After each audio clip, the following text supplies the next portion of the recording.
Hi guys, this is GSMDome.com and I'm here with the review of the brand new Nothing Phone 3A Pro. Yes, they made a Pro this time, and aside from giving it a periscope camera at the backside, they also gave it an extra button here, which is used for special AI tasks. When I say AI, I mean, well, a different sort of AI. You can actually take screenshots, extract information from them, and put it in a dedicated space like this one here.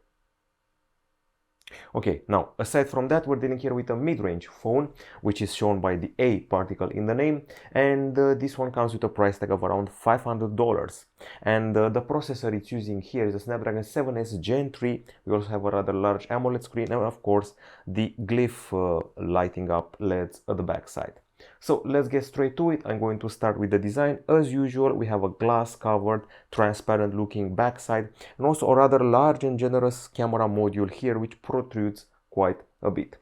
Now, I would say it's a few millimeters thick. This camera module makes the phone definitely thicker. It's a flat handset, otherwise flat front and flat sides. Now the phone is available in white or black. Sadly, there is no color version here. The regular 3A has a blue version which doesn't arrive in all the areas. Once again, sadly. It's quite a beefy phone, quite a massive phone, I have to say, and the frame is made of 100% recycled aluminum, and so are the buttons. There are no visible antennas, which is good news, and the buttons are pretty comfy. This one is actually a bit more rounded, the AI Essential button. So yeah, there's that. It measures 8.4 millimeters in thickness, definitely reaches around 10 or 11 when it comes to the camera, weighs a hefty 211 grams. The weight is pretty much focused 60% towards the top part on account of the whole camera thing. Now, there is no IP certification here, which may be seen as a downside for some people. As far as the screen is concerned, we have a quality panel here, and we're dealing here with a 6.77-inch AMOLED screen compared to the 6.7-inch of the predecessor. It reaches 3000 nits of brightness, has HDR support, Full HD Plus resolution, 120Hz refresh rate, and we have a video prepared to showcase its prowess. The panel is pretty immersive, has, I would say, reasonably narrow bezels, wide view angles, and excellent contrast in the sun. And pretty lovely colors. I feel they're not as intense as other OLEDs, and I'm not saying that in a bad way, but in a good way. But once again, one of the brightest mid-range phones I've seen in recent history, and I have proof for that. This is our sister site, and we have a test here with a lux meter, which shows the brightness. We achieved a hefty 1240 lux units, which means that we surpassed a lot of high hitting phones. Like Nothing Phone 2A had 1169 lux. We also surpassed the Honor Magic 5 Pro, Xiaomi 14T Pro, or on the 21st spot with the 1240 lux. Definitely scored more than some recently tested handsets out there, especially the mid-range handsets. This is quite impressive. We're just below heavy hitters like the Honor Magic 7 Pro and the Xiaomi 15 Ultra. We surpassed the Galaxy S24 Plus, S24 Ultra, Honor 200 Pro, and Huawei Pura. Now, this is pretty much it as far as the screen is concerned. Of course, you can also go to the settings and view several options regarding the panel. For example, let's see, display, brightness, adaptive brightness, dark theme, status bar. The colors can be set to alive or standard. You can also set the color temperature with a slider. The color contrast can be default, medium, or high.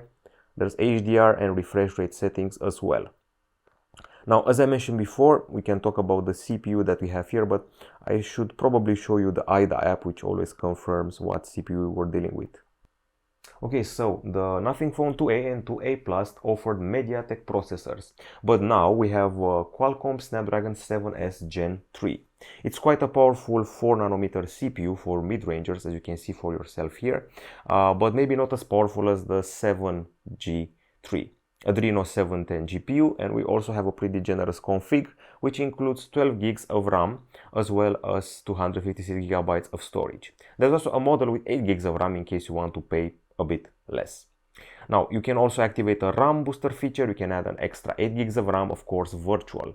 Now, as far as the performance are concerned, I wouldn't say that the device gets hot or anything like that during gaming, but let's see what we got here. So first of all, our tests include the famous Antutu 10. Here we are just above the Honor 200 and the Realme 14 Pro and Galaxy A55, which is actually not bad for a mid-range handset. We also surpassed Motorola H50 and Nothing Phone 2a. Galaxy A56 is superior to this model though, and OnePlus Nord 4 is quite a bit higher. Keep that in mind. Moving on to Geekbench 6, we're above Motorola H50 Pro and Honor 200 in the single core, and in the multi-core we surpass OnePlus Nord 3, but the OnePlus Nord 4 is quite a bit higher, and even the Pixel 9a is higher than this model. When it comes to the 3D Mark tests, we're above Nothing Phone 2a and Pixel 9. Also, this 3D Mark Slingshot Motorola H30 has been surpassed, but the results aren't that impressive. They're not groundbreaking in any way. We surpassed flagships from 2-3 years ago. Now, the actual good news is that there's no throttling here. We only lose 8% of the power after 15 minutes of running the test, which I would say is quite excellent. So the phone doesn't suffer from overheating. It only achieved 27.9 degrees Celsius in benchmarks, while in games it achieved 27.5 degrees Celsius. Definitely one of the cooler phones out there. Now, as far as the battery is concerned, no major news. It's a 5000 mAh unit, hasn't changed very much from the predecessor. Is the same one with a 50 watt charging via wire, by the way, with a full charge promised in 56 minutes. There's no wireless charging like we had on the Phone 2, and also no reverse wireless charging. Okay, so when it comes to the video playback, I would say we have a pretty solid 23 hours and 10 minutes.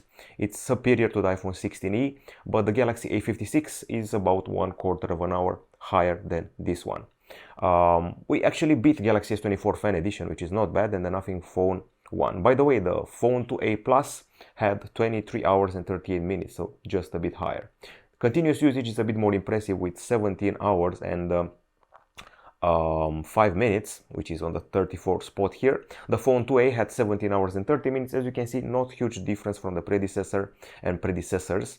And well, this time we surpassed Galaxy A56, which that model only has 15 hours. We also surpassed the Realme GT Neo 2 and a few other handsets. Let's see more relevant ones. Pura 70 Pro. I see the Honor Magic 7 Lite here. Some Zen phones. Vivo X90 Pro, which is a flagship. And even the S25 Ultra, which is actually not bad. Full charge requires 1 hour and 12 minutes, which is higher than the promised 56 minutes. We had a base's 100 watt charger, but after 30 minutes you should be at 60%, good enough for, I would say, 1 day of medium usage. Now let's talk about acoustics. Okay, now as far as the acoustics are concerned, we have a speaker here at the bottom side, while at the top there is nothing. We have a very discreet earpiece. It's a hybrid stereo setup here. Okay, so let's turn on a acoustic sample and see what this device can do. Trebuie cumpărat abonament, nu este abonament pe contul Mobilissimo. Nu este abonament pe contul Mobilissimo. Mobilissimo testing.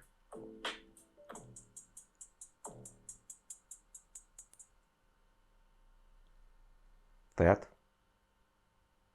Okay, so now let's talk about the acoustics. We have a bottom speaker here, and the top speaker is actually the earpiece. It's a hybrid stereo setup, and now let's listen to some tunes.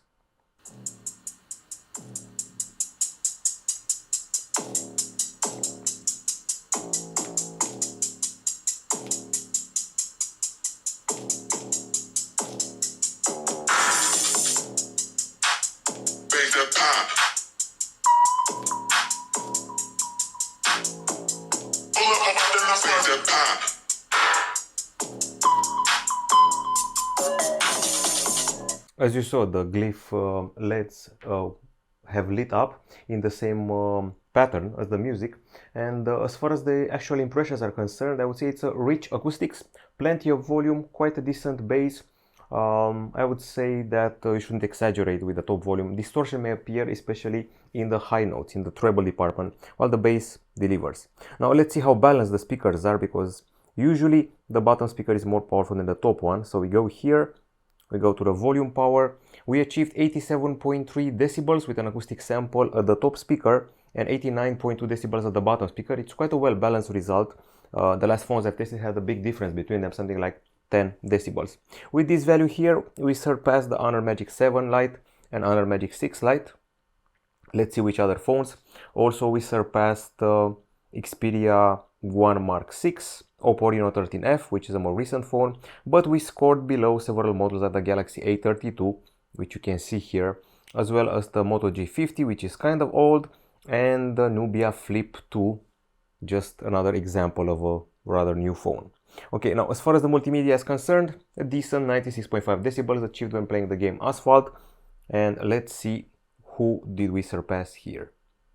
The 303rd spot is at the middle of our ranking, which includes 600 phones. We surpassed the likes of the Xiaomi 13 Ultra, Moto G54, Nubia Red Magic 6, Huawei Nova 13 Pro, which is a bit newer, but we scored below the likes of Honor 200, the Xiaomi 15 and Realme 14 Pro. Okay, I would say we're pretty much done with the stereo setup department, and now it's time to discuss the camera. So the headline is 53 cameras, which are 50 megapixels in resolution. The front one, two at the back, and an extra. Now let's take them one at a time. So the main camera here is a 50 megapixel shooter with f1.9 aperture, optical image stabilization, and dual pixel phase detection autofocus. Then we have the novelty, which is this periscope camera here, also 50 megapixel, f2.6, PDAF, optical image stabilization, 3x optical zoom. However, you can achieve 6x, sort of a hybrid zoom, because it resembles the optical one in good quality. It also helps with your macros. It focuses between 15 centimeters and infinity. And finally, the third camera at the back, 8 megapixel ultra wide, 120-degree angle, f2.2 aperture. We got an LED flash here, and we also have 4K 30 frames per second capture. At the front side, a 50 megapixel camera for the selfie, just like the Nothing Phone 2A Plus. So yeah, I would say that 3 out of 4 cameras are taken from the predecessor, if we were being brutally honest. The main sensor here is the Samsung ISOCELL GNG, different from the ISOCELL GN9 from the Nothing Phone 3A. The telephoto camera uses a periscope with a 70mm focal length and a Sony Lithia 600 sensor, while the Phone 3A had only 2x zoom. Now, let's check out the camera interface, because there are some interesting things in it. It's been Easter, so we have a lot of bunny stuff laying around. This is the 6x zoom I was talking about. Looks optical, even though the phone only promises 3x optical zoom. And it's pretty impressive to see 140mm focal length on a mid-range phone. Other features, we have slow-mo, time-lapse, panorama, and expert. Expert triggers features for the focus, white balance, shutter, ISO, and exposure. We can also take raw captures. This is the photo department, where we can tweak exposure, HDR, motion photos are available, auto tone, and more. There's also the portrait with a variety of blur patterns at the back, and by default it starts at 3x. This is the macro option, which uses the telephoto camera, as I said before, and finally the night option. But there's something extra here. It's actually pretty cool. If you press here, you're going to see several profiles. So we have original, we have the soft focus for portraits, we have the black and white film, we have the wide angle, lenticular, and close-up. Lenticular is actually the coolest one, because it turns everything into a sort of image seen through a vase or glass or something like it. It's quite a cool feature to achieve. But I'm going to stick with original for now. Okay, that's pretty much it as far as the camera options are concerned. Now let's actually talk about the actual photos. Okay, so first things first, I'm going to have to check out the selfies. The daytime selfies, of course. I would say they're not half bad. These are the first ones I've taken. There's plenty of clarity here, but I do not exactly see the pores of the skin as I do on other phones. They look flagship level, and you can even see the rebel threads of hair. Bokeh is actually quite solid. Let's actually find a bokeh. There's a pretty good cut here. The background is blurred behind me, and my face is cut very well compared to the background. So yeah, they look flagship level. I like that the resolution is very generous. It's 50 megapixel, not just combined pixel of 12 megapixel. The iris of the eye is perfectly shown here, and some of the details feel like macro, not micro. So I don't see the pores if I zoom in. I usually do, but in this case I don't see them as clearly as I would. But still, they're pretty good for social media and things like that. However, I have to admit I've seen better on other mid-range handsets. You can also take bokeh shots with the main camera, like I did here, hand it over to another person or turn it on yourself, and you're going to trigger bokeh, which is more precise in capturing every thread of hair and with even deeper blur behind you. A sensation of perspective in 3D. Okay, so These have been the selfies, they're quite decent. Now let's talk about culinary shots. I had some pad thai in the center of Bucharest and it actually looks great. I have to admit, my own iPhone 16 Pro Max had trouble focusing so well and revealing so many details when it comes to culinary shots. So if you're a food vlogger, you'll be impressed here by the focus, details and colors. Nothing to object about. It's definitely flagship material. I actually find it superior to plenty of Galaxy S models and plenty of iPhones, if not all iPhones. So culinary shots, excellent. There's a bit of a weird focus here and there in the macro zoom, but overall quite impressive. Okay, now the zoom shots, we do have a periscope camera and I actually put it to work quite a lot. So first of all, this dog here, regular distance, 3x zoom, this is 6x, and this is above, you can go up to 30 or 50 or something like it. It remains pretty clear. Even if you go past 6x, this is probably something like 30 or 50, the maximum level. So yeah, not the best, but at 10 or 8x, you'll actually be impressed with the results. That's not the only zoom shot I have. There's also this one of a church. This is the ultra wide, this is 1x, 3x, 6x, and this is something like 10x, and we go to 30 or 50 for maximum level, but in the end, impressive even at 10x. That's the core idea you should remember. It's probably as impressive, if not more, compared to the Realme 14 Pro Plus, which should also have a periscope camera. Okay, even more zoom has been tested here. Let me see. Okay, so once again, this is the regular distance, 3x, 6x, which as you can see, it's as crisp as a 1x image. And finally 10x, which is still pretty crisp.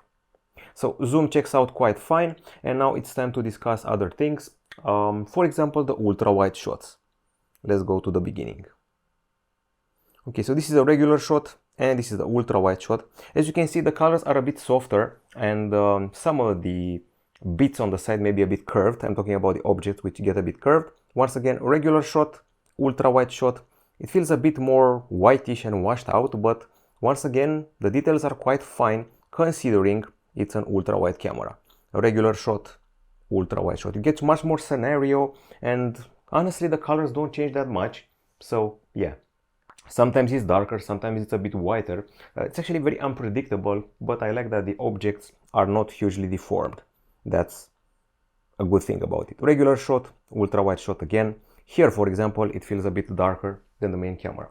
Okay, we've talked about the zoom, we talked about the close-ups, we talked about the food.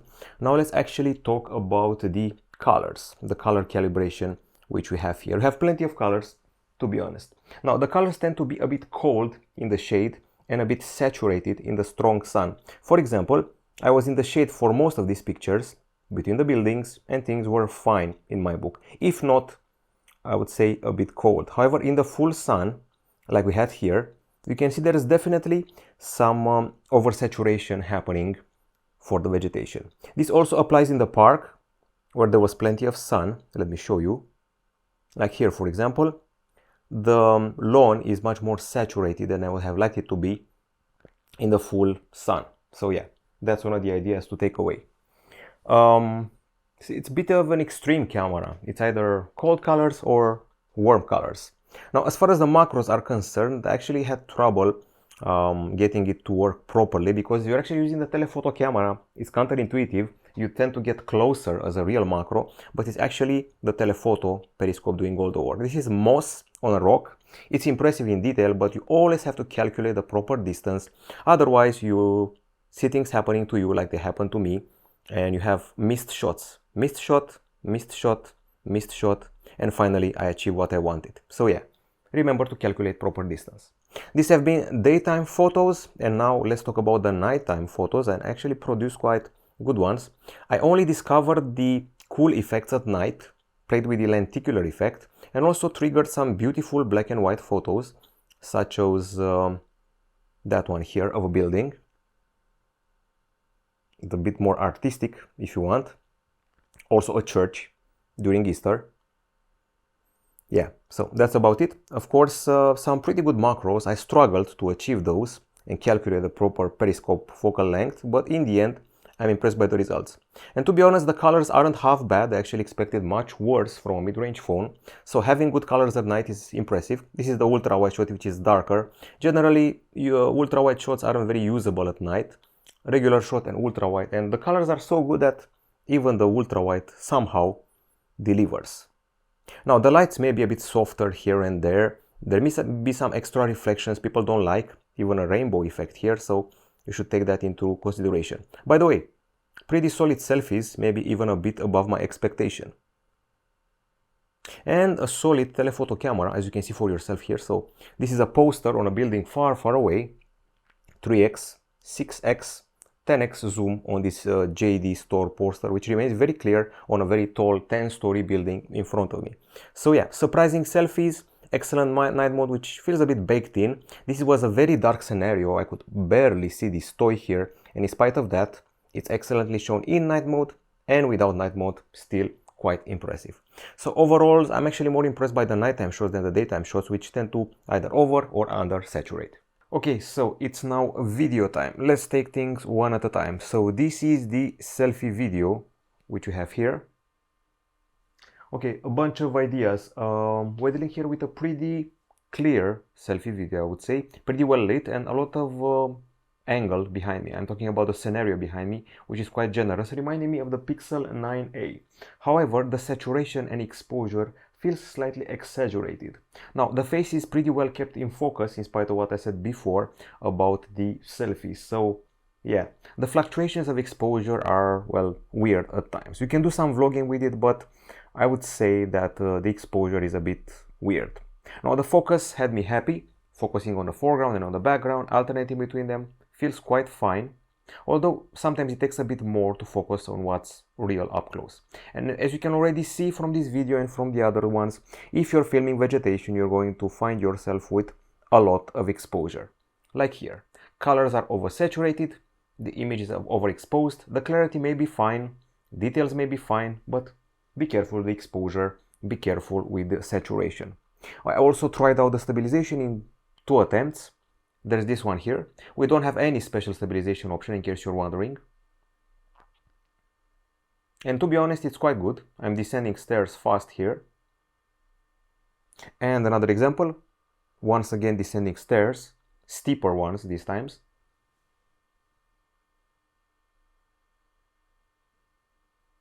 So all in all, solid stabilization. Now when it comes to nighttime filming, things get a bit noisier. And not as bright as in the same scenario with the photos. You can also see there's a bit of ghosting here happening while you're panning in the darker areas. This is a medium lit area. That was a dark area, medium lit, and now towards a properly lit area, towards the right side. Reflections appear. The lit parts are too exposed, so yeah, that's a bit of a drawback. I also tried out the stabilization, still decent at night, but some reflections are a bit annoying. Feels like a mid-range phone for sure.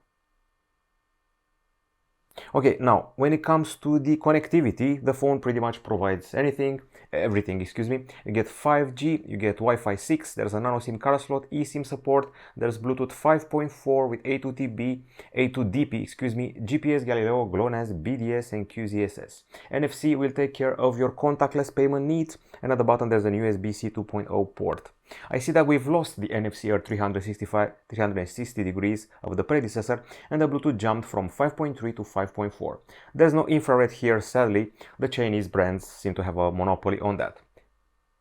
The calls were pretty loud and clear, and when it comes to the speed test, let's see some of the results we achieved.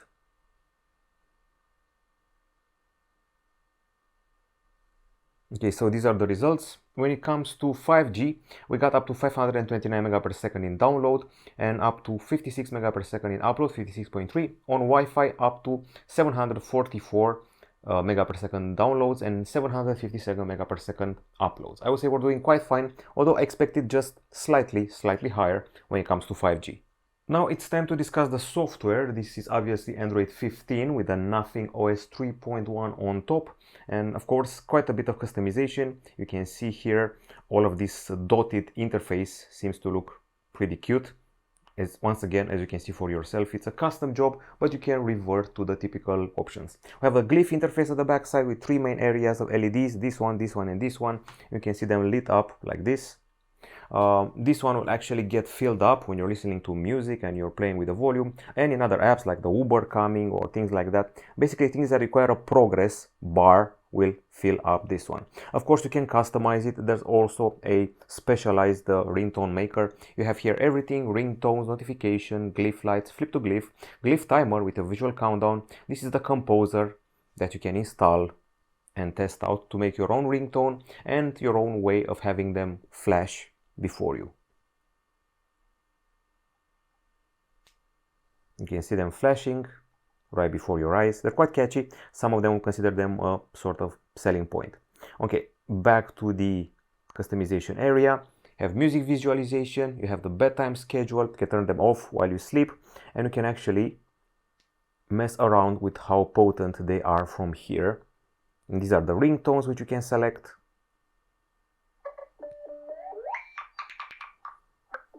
And that's the Glyph. Basically not much has changed from the previous version.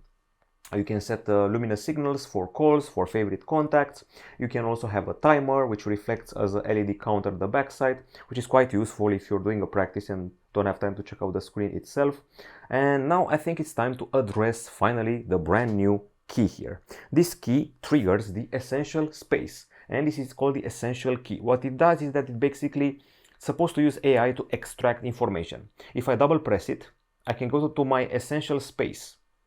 My essential space is the area where I store useful things. I actually had a lot of things screenshotted recently, trying to extract information from them. Let's see one example. Here, it's a regular photo. It identified it's a park, it's a pathway, and a concrete sidewalk. Here, I was actually interested in a pub, and it remembered when it closes, and it also remembered that there was a concert. It basically created a timeline for me. It identified here an ice cream, told me when it was captured, and I actually looked up a flight schedule at some point to Spain with the whole departure and arrival, and put it in a special folder or collection called travel. You can create collections of what you need. I also had it submit a meal plan with once again this was added to my daily schedule. So basically everything can be scheduled here. I have the upcoming stuff, I have the past stuff, all the info that involves a time, an hour, a date is included here. You can have it checked if you're done with it. You can also record some audio, for example. So if I see something that interests me, for example in this piece of news, I can keep this pressed and I can actually record my voice on top of it. 2 cars, 1 red and 1 blue. And it's sent to my essential space, and I can see it here.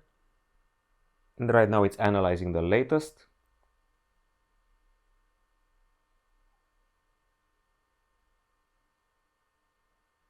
Sometimes it doesn't recognize my voice properly, so yeah, you should remember that. It depends on the language you set. You can set Romanian, you can also set English or what have you. And once again, it basically extracts information from what's on the screen. Be it an article in the browser, be it a photo we have here, or a video, and it gives you the useful data.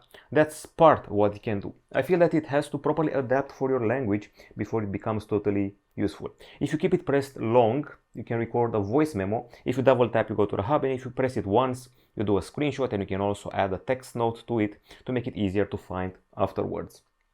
So if you screenshot a flight schedule, you're going to be reminded of it, and you can also be reminded of it here on the lock screen. It will tell you that the flight is coming up, a concert is coming up, or a meal plan, if you're on a diet, should be time for dinner or things like that. Compared to the previous version, Nothing OS 3.1 brings extra stability, extra personalization for the drawer and for things like that. So you can see the personalization from here. You have the Glyph interface, you have the lock screen with the privacy, control from the lock. You also have the customization from this area with these icon packs. You can rely on these ones. These are the Nothing ones, which are more minimalistic. I prefer the default, to be honest, because sometimes I cannot exactly tell between them. So yeah. Now these are the widgets which we have, minimalistic, typical for Nothing. Okay, the fingerprint scanner is pretty responsive, it's embedded in the screen. So yeah, I should also mention that software support is 3 years for Android, 6 years for security patches.